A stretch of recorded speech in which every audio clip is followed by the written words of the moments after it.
สบายดีเบิดสุกุลเด้อจ้ะพี่น้องยินดีต้อนรับทุกช่องแม่น้องบอยคือเก่าคือเดิมพี่น้องจ๋าสิพาไปเบิ่งลุงพรเราว้าวเราเฮ็ดอีหลีแล้วพี่น้องเอ้ยเราสิเฮ็ดธุรกิจส่วนโตของเราเริ่มแล้วจ้าพี่น้องไปเบิ่งนำกันเอาใจซอยลุงพรเนี่ยเด้อพี่น้องเอ้ย ไอ้ความฝันเราสำเร็จเราว่าแล้วเราเฮ็ดอีหลีพุ่นมาแล้วคนที่สิเฮ็ดธุรกิจใหม่ให้ลุงพรมาแล้ว เริ่มต้นจากการทั้งบาดาลพี่น้อง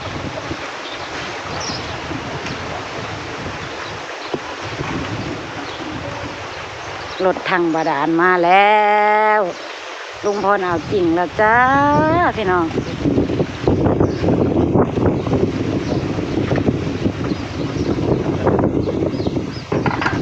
ไม่สายบอดที่ทางนะฮะนี่แคมหนอง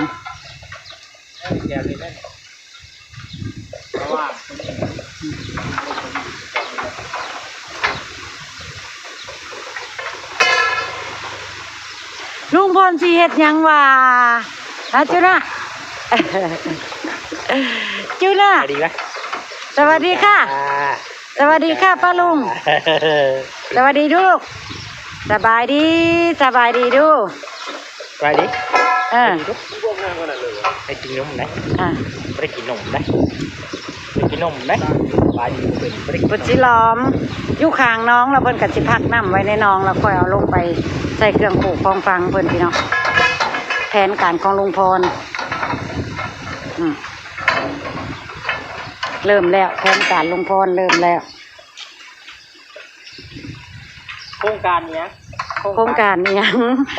ข้าวโพดน้อยโครงการปลูกข้าวโพดพี่น้องเอ้ยโครงการลุงพรต้องปลูกให้แตกต่างกับทีมงานมันจังสิได้แลกเปลี่ยนกันกินเนาะพี่น้องบ่เอื้อปลูกพักไก่บ่เจจีจักเพิ่นสิปลูกหยังล่ะส่วนพ่อใหญ่พรสิปลูกข้าวโพดปลูกมันแม่นความเนาะมาลุ้นลุงพรเนาะความคิดแล้วมันสิสำเร็จบ่พี่น้องหนาวเด้ยังหนาวยังเย็นโอ้ยว่าสิมาอันซับหญ้านี่ออกก็ได้ก็ลืมมันบ่มีแนวเฮ็ดอยู่ละล่ะน้องเนี่ยอยู่ละล่ะหาแนวเฮ็ดเนาะอยู่นะหาเฝ้าหัวเฝ้าสวนคือพ่อใหญ่ซาก่อนเด้อพี่น้องพ่อใหญ่ซาเฝ้าสวนวันนี้พ่อใหญ่พรสิเฝ้าสวนเอามาจะวางไหนพอบอยมันใกล้ลงหลายเด้อก็นี่แหละนี่พระเจ้ายืนนี่เพราะนี่ได้เขตเขาน่ะต้นมังต้นแดดอยู่ปุ๊บมันม่วงปุ๊บทางใกล้แดนกูแท้ปะเจ้าเนาะ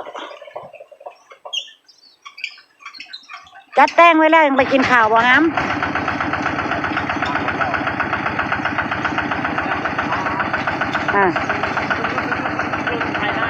เป็นมากินข้าวเช้าน้ำพอพี่น้องป้าบัวกับลุงพรก็เตรียมมาหาวันแล้วล่ะได้ข้าวเช้าก็บ่ได้ถ่ายให้เบิ่ง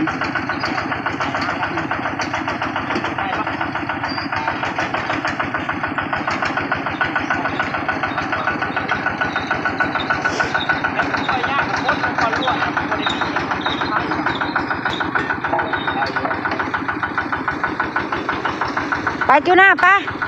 จะไปเป้าปากได้นะจุน่านะปากเปื่อยน่ะนะขนมร้าย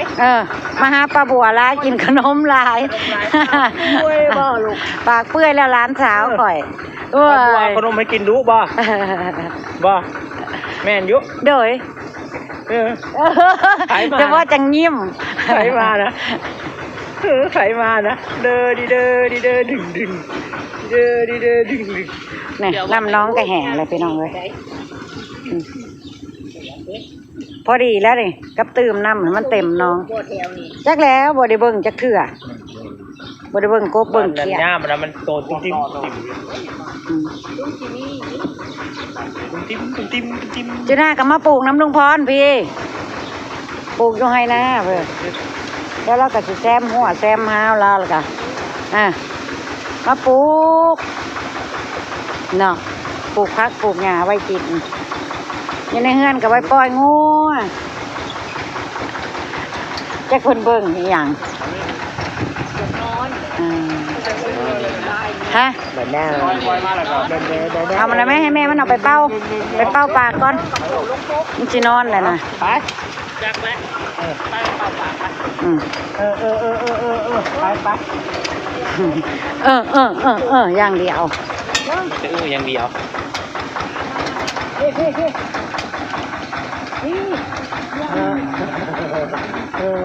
เดียวไปเลย ไปเฮ้ยมาหาเบิ่งอาหารการกินไปขนมบ่พากินเด้อเป็นน้ำกินขนมหั่นแหละเจ้าบ่ต้องยิ้มดอกขนมแล้วยิ้มรอด กินดีนะเอ้ยเนาะมันจะเป็นอย่างขนม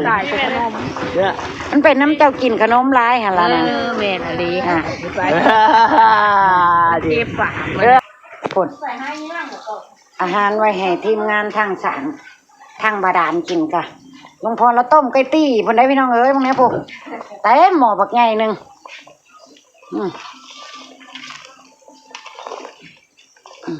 เอิ้นน่ะสาวลอยมากินน้ำเอิ้นแม่ใหญ่จุนามากินน้ำเดี๋ยวเฮ็ดแจ่วก่อนเดี๋ยวป้าบัวเฮ็ดแจ่วก่อนแป๊บนึงพี่น้องแจ่วต้มไก่ก่อนมาพี่น้องมาเฮ็ดแจ่วก่อนเฮ็ดแจ่วต้มไก่ก่อนจ้ะคือเพชรอะไรกินได้บ่กินได้บ่เชิญคือเพชรอย่างเพชรหลายแจ่วตับข้นๆพี่น้องเอ้ย กระลุ้นน้ำพักปลูกพักน้ำหนึ่ง ทั้งพี่ลมหนาวทั้งพี่น้องภาคใต้ทั้งไทยน้ำท่วมโอ้ยน้องพี่น้องเลยจังไรกับส้มกำลังใจเด้อจากครอบครัวประบัวส้มเถิงพี่น้องชาวใต้ทุกคนผ่านพ้นปลอดภัยกันทุกคนเด้อพี่น้องเด้อให้นำรถไวๆให้พายุผ่านไปไวๆภัยประสบภัยกันเนาะแย่ลำบากบ้านประบัวก็ดีอย่างหนึ่งบ่เคยมีน้ำท่วมตั้งแต่เกิดมาเพราะว่าอยู่ที่สูงเลยเนาะขน้ำมาท่วมบ้านเฮาเนี่ยก็จักสิยัง เดี๋ยวนี้เด็ดดิเที่ยวนะ เฉพาะเขตบ้านประบัวว่าบ่เคยมีน้ำท่วมดอกแต่ว่าเขตเมืองประบัวอยู่นี่ก็มีคือการข้าเจ้าผู้อยู่ใกล้น้ำท่วม กะเทเอาตัวมีเช่มีของ สัตว์เลี้ยงสูญหายไปน้ำบ่อยว่าขน้ำท่วมแล้วก็ได้เนาะเพราะว่าผู้ใดประสบภัยประบัวกระส่งกำลังใจให้พี่น้องชาวไทยทั้งภาคใต้ปลอดภัยกันทุกคนเด้อพี่น้องเด้อผ่านพ้นกันไปด้วยดีเด้อหาอีหยังมาใส่แก้วก่อนบัดนี้แล้วเลยแซ่บบ่แซ่บขลุกขลุ่นแก้วตับลุงพรไปเอิ้นเพิ่นมากินแล้วบ่ไปแล้วบ่เอิ้นเห็นย่างไปแล้วบ่ไปแล้ว แก้วตับคนบ่ประบัวก็สิกินกับน้าสาวลอยละพวกสร้างทางบาดาลก็ให้เขาเจ้ากินเนี่ยโป่งเอาวันนี้ก็คือสิทั้งวันแหละตอนเที่ยงก็สิได้หาสู้กันกินนี่แหละพี่น้องเพราะมันก็บ่สิบ่แล้วง่ายปานใดดอกเนาะเพราะว่าจอบ่ใหญ่ ข้ามไปแล้ว พวกทางบาดาลในหลวงพ่อก็คือสิอยู่นี่ทั้งวันแหละเพื่อนสาวก็สิออกมามื้อนี้พี่น้องพอดีแหละร่วมโตกันกินซุ่มแซวกันกินจักสิหาหยังกินถ้าเบิ่งติดตามเบิ่งตอนเที่ยงพี่น้องบ่บัวสิได้หยังกินจู่ทีมงานทางบาดาลเพื่อนสาวบอกมาเลยเด้ว่าเลยมาแล้ว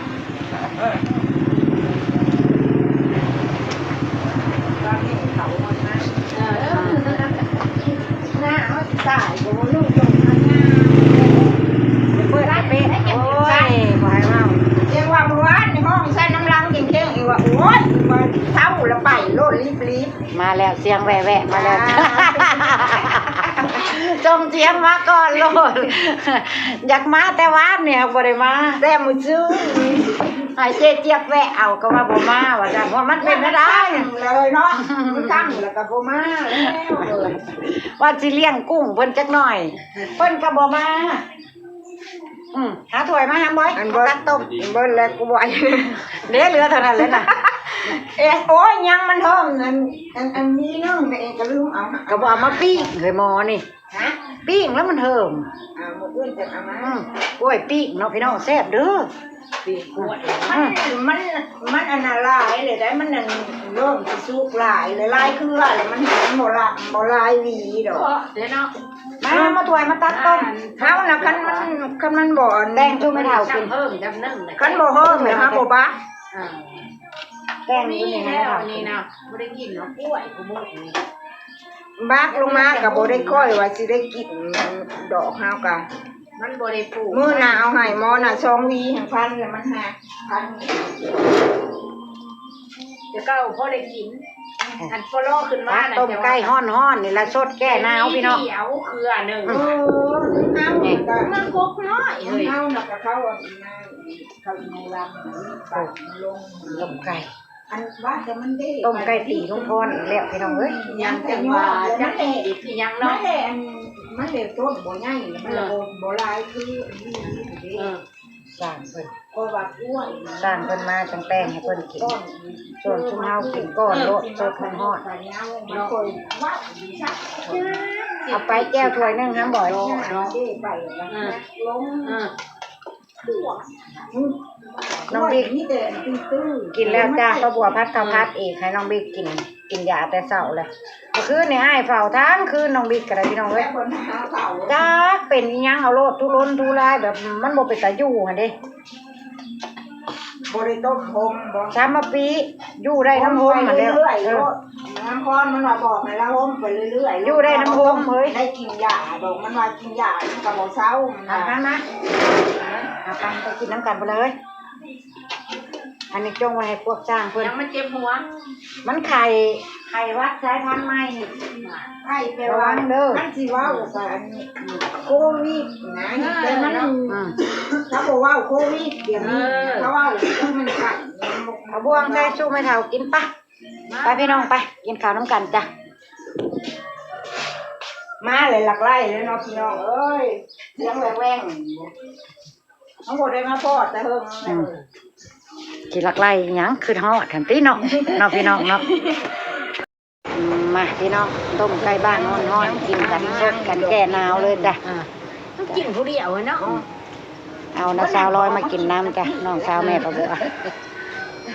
มาบอยเอาบ่วงมาได้ไหมลูก มาได้ใช้เฉพาะ เดี๋ยวนะเรายังไปน้ำพวกกันทางบาดาลนั่นแหละ มากินข้าวจะปะบัวกันสิเก็บภาพบรรยากาศช่วงเช้าวันจำเนี่ยแหละจ้ะพี่น้องพ่อปะบัวเลยขอบคุณในคลิปหนาจ้า ไปแล้วจ้าสบายดี จ้ะ